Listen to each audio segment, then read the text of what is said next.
What's happening there, guys? It's Mac. Hope you guys are well. As you can see from the title, this is a new series. It's called N64 Completionist. Now, I've started this new series. This is basically going to be my entire journey to completing the full UK PAL N64 game set.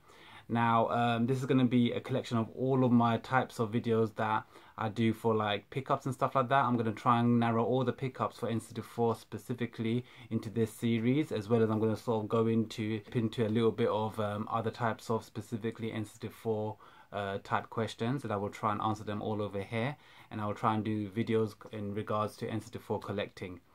Now, the reason why I wanted to do N64 specifically as a collection piece is because I have been sort of collecting games across the board for the last few years now, and my collection has been growing steadily. But the main reason why I wanted to do this specific series is because I want to actually fully complete at least one game set, and N64 seemed to be the best option for me. This is basically because of nostalgia, also well as price points, as well as affordability, and also completing the actual set is doable.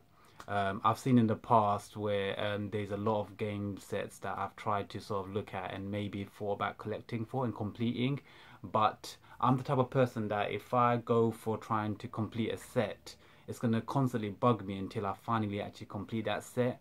And I'm worried where that can take me, because obviously coming down the line, if you get to a set where there's some games that are just ridiculously, I know, unaffordable or stupid price points, I'm gonna constantly be like, I need to get that, otherwise I need to sort of stop collecting that set altogether, because I'm not going to put myself in debt to try and collect that set. So this is why I wanted to pick a set that I know that the titles aren't too ridiculously crazy and too large. Like, there are obviously some consoles that they have games that go on to the thousands, or you're looking at some crazy numbers, 800 titles plus. So I don't want to go for any sort of consoles that have that type of numbers, and this is why I've came to N64. I've tried to narrow it down as much as I possibly can to the top 5 reasons for why you should be collecting the N64.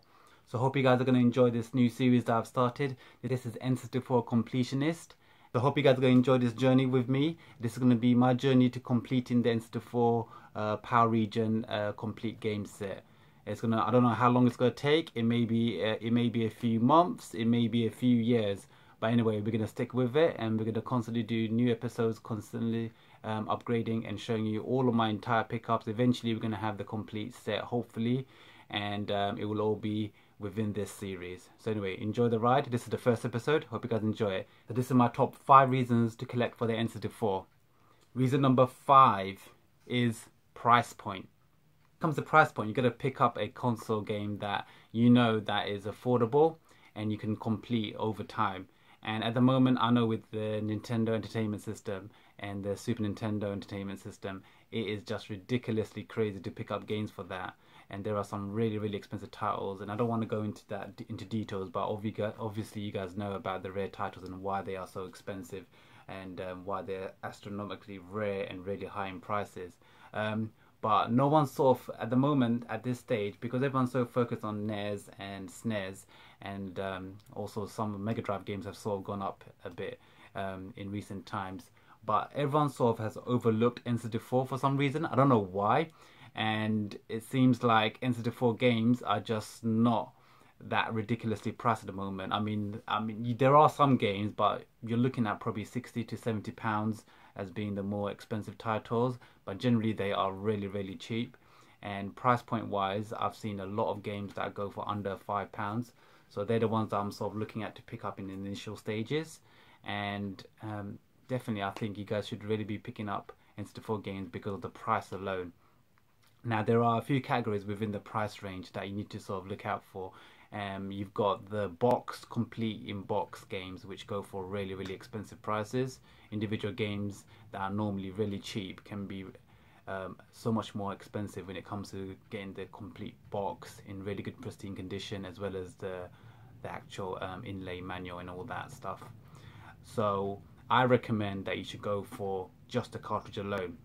I've got no problem going for just cartridges alone for N64, because first of all, it's not a CD based game, so obviously you don't need to be worried about it being scratched or it getting broken. because it's a cartridge, so it can stand the test of time if you obviously look after it.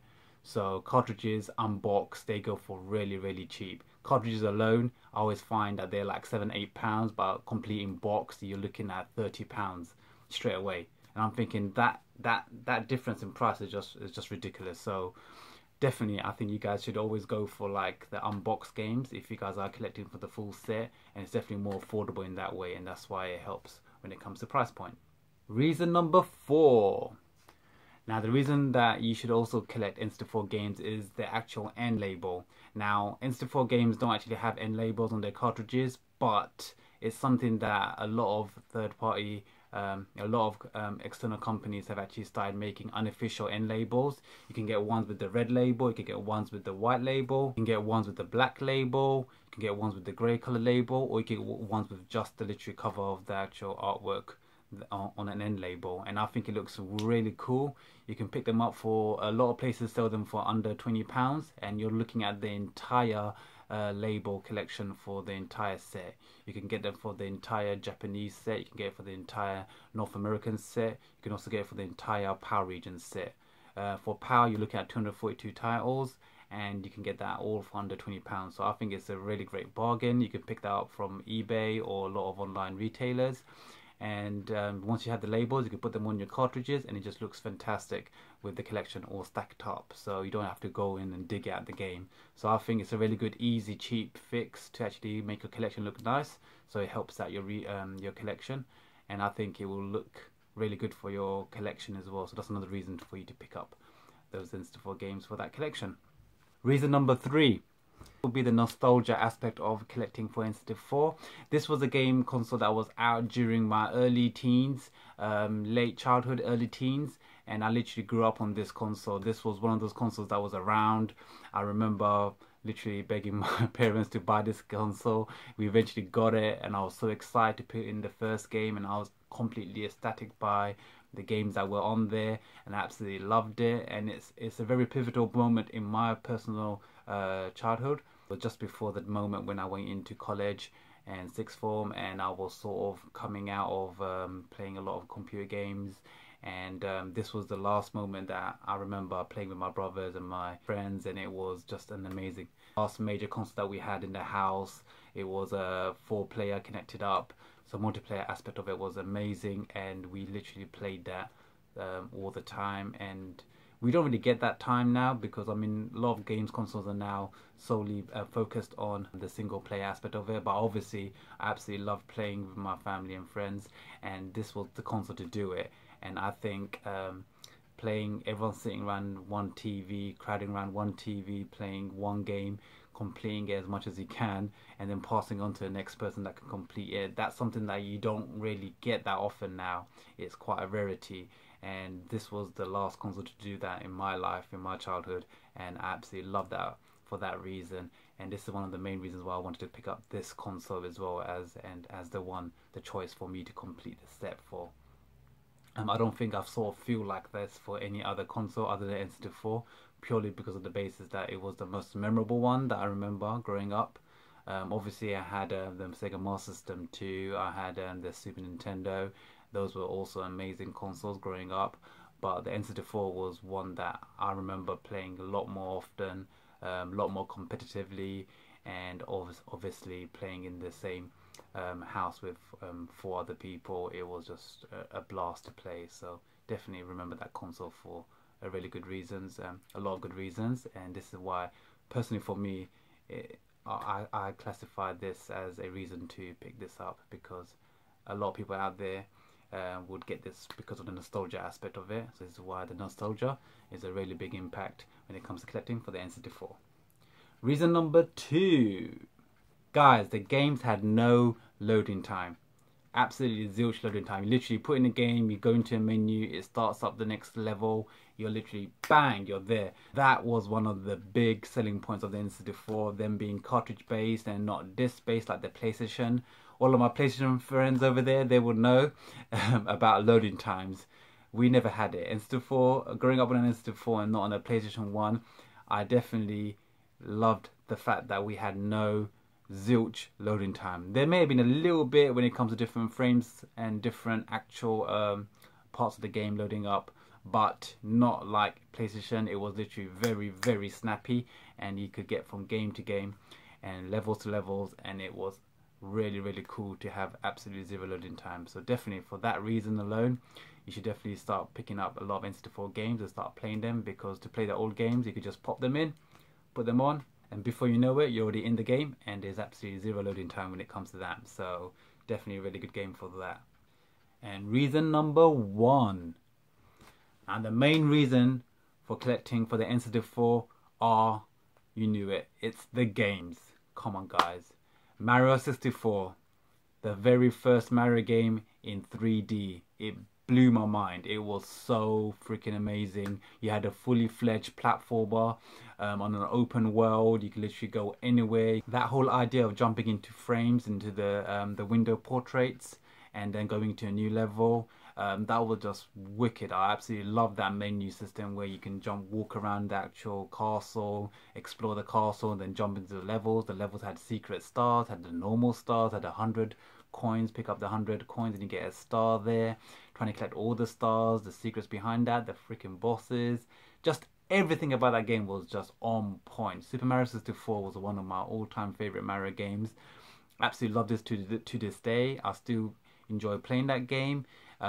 There's so many different platforms that has come out on. You can pick them up on all kinds of emulators all across your mobile devices and PCs, but obviously the playing it on the original console and the original hardware is the best way to play it, and picking that up is a definite must for the N64. I think it's a wicked game to play.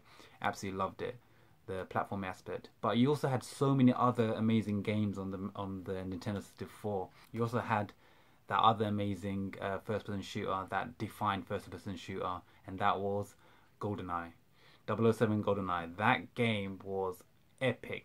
A lot of games have taken ideas from this specific game and have blown it out of the water, but this was the one that started it all off. Absolutely love this game. You know, when you start off in dam and then you move into facilities and you jump down the little pipe and then you jump into the toilets, that was just wicked. Single player aspect of it was so fun, but also the multiplayer aspect was just amazing to play. 4 players, shoot 'em ups. Me and my brothers and we just constantly played that game so many times. We must have we must have drained a lot of hours into that game. It was a wicked first person shooter. Banjo-Kazooie was another amazing platform. I absolutely loved that game. It was such good fun trying to complete that game. The great amazing adventure. Absolutely love platformer games, and Nintendo 64 had one of the best ones out there. Another amazing game was Mario Kart 64, an amazing kart system. That's the one that started it off, and there's been so many different Mario Karts ever since then, and a lot of copycats when it comes to actual trying to completely revolutionize gameplay with their kart version of their titles. A lot of consoles have a lot of characters in other franchises have tried to recreate this Mario Kart sort of success. But there's been a lot of Mario Karts along the way, but Mario Kart 64 was the one to start it off, and Diddy Kong Racing came really close to sort of competing with Mario Kart 64, because they also had an additional aspect that Mario Kart didn't have, and that was the story mode, which was amazing to complete. But definitely Mario Kart 64 was a great game to play. The multiplayer aspect of it was amazing to play against your friends and family. That was one of the games to play as well, so definitely absolutely loved that game. Another game that me and my brothers sunk so many hours into was Super Smash Brothers. Super Smash Brothers 64 was the one that the first game in the franchise to start off the whole Smash Brothers series. This whole idea of completing, taking amazing actors and putting them all into one game and just sort of having them all go all out. Absolutely amazing concept. Absolutely love the idea, and it was so much fun. You know, the graphics weren't that good. You know, the levels were really small, but the N64 one was just so wicked. Me and my brothers, what we used to do, we used to put the damage really high. So we already start off as, you know, very high in damage. So it takes a few hits, and eventually we get kicked off the stage. Absolutely love doing that. That was so much more fun, and yeah, absolutely love that game. It's just so much more fun than a lot of the fighting games that are out there at the moment. Definitely a game to pick up, and definitely one game to collect, and also one to play. another game that was absolutely amazing, and it was Zelda. Zelda, The Legend of Zelda: Ocarina of Time. This was the fully fledged 3D Link in a fully fledged Zelda world. Now, that game, the way we sort of completed that was literally I used to play with my brothers, and I used to do a few levels, and I used to get stuck, and then I'm like, I can't do this bit. What do you think? And then my brother used to take over, and he was like, do you know what, I could do this. Let me try this one. He used to get stuck, and everyone's like, why did you do that for? And he's like, go on then. You could do. If you can do it, I could do it. Just so I could do it better. And then my other brother used to grab it off the control pad off him, and then he used to start taking over, and he used to start playing. We used to get really far. We used to save it, and we're like, okay, that's a lot of hours in.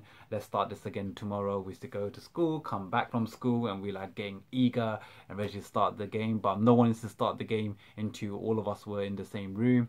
So if for any reason we started the game beforehand, everyone used to come around, my other brothers used to come around, and they used to be like, how could you start the game without me? Don't ever do that. So there's always minimum of at least about 2 of us there playing the game. But literally it was me and my brothers constantly playing this game.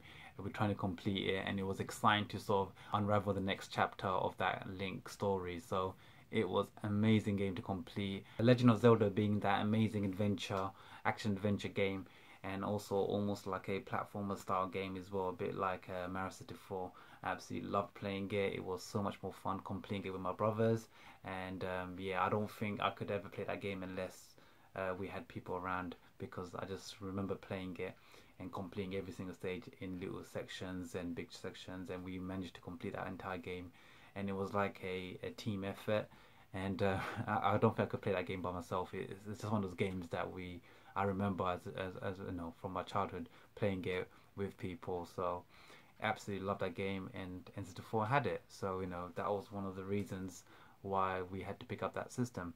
The games were just absolutely epic, and I think everyone would agree, and no other consoles had those games, so you can imagine it was the one to get. Anyway, hope you guys enjoyed that run through of my top 5 reasons to collect for the N64. This was going to be a new series I'm going to continue. This was the first episode, and this next episode is going to be a bit more about my pickups, possibly some other types of things that will be N64 related. You will see in that series, so stay tuned, and hopefully I will get that complete set eventually, and I will show you. And in this series I will be going through my entire collection for N64. I've only started this month collecting for N64 games, so at the moment I've got quite a few titles. I will go through them all. Eventually I will get the complete set. There is literally only 242 titles. Most other computer games consoles and have a astronomical numbers of games. I find it to be unreachable when the games consoles have a really high number of games that they were released for that region. This is doable especially for the PAL region. There's only 242 titles, which I think is absolutely doable. So it's literally, as I'm getting them, I'm checking them off the list, and eventually I'm going to get that full set. I'm determined to. I know I'm one of those people that if I don't get that full set, it's going to bug me until I absolutely get it. So this is why I picked something that's a lot more smaller to collect for, and it's also one of the most top consoles that I absolutely remember playing. Sort of looking at a lot of bang for your buck as well, because you're getting 3D games, and a lot of these are very cheap at the moment. So you're getting 3D games, you're getting them for under $5 for majority of these games, and it's not that 16-bit, 8-bit graphics. You're getting a lot of graphics for your money. So definitely it's a good reason to pick up this console, especially. And 242 titles, it's doable. It's really doable. And I'm collecting specifically for the PAL region, so hopefully you guys will see me on my journey in this new series, and I will hopefully get the entire set one day, and I hope you guys enjoy that journey with me. Don't forget to hit that like button if you enjoyed that video. Also, if you haven't subscribed, please subscribe. It really helps me out a lot. Thank you very much for all your subscriptions. Absolutely grateful for that. Thank you very much for that. Don't forget to leave me any comments. I'll try my best to answer every single one. If you have any ideas for what you want to see for the N64 Completionist series, definitely leave any ideas in the comments section below. I'll try my best to incorporate that into the series. But if you have any questions and stuff, do leave them in the questions section below. I'll try my best to answer all of your questions. Thank you very much for watching. Take care, guys. This is Mac. Peace out.